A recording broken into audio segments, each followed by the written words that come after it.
മുൻപിലുള്ള ഈ ആഘോഷത്തെക്കുറിച്ച് പറയുമ്പോൾ യഥാർത്ഥത്തിൽ കാർഷിക വൃത്തിയായിരുന്നു എല്ലാ നന്മയുടെയും ഉറവിടമെന്ന് മനസ്സിലാക്കുവാൻ നമുക്കാകുന്നു.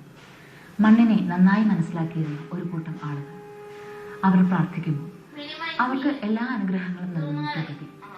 ഈ കാഴ്ച കാണുക അല്ലെങ്കിൽ ഈ കൊടുക്കൽ വാങ്ങൽ അത് മനസ്സിലാക്കുവാൻ മലയാളിക്ക് സൗഭാഗ്യമുണ്ടായിരുന്നു.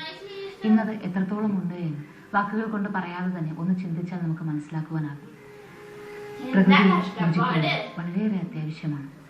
പ്രകൃതി ശരിക്കും കണ്ടുവരുത്തേണ്ടത് ഏറ്റവും അത്യാവശ്യമായ കാര്യം തന്നെയാണ്.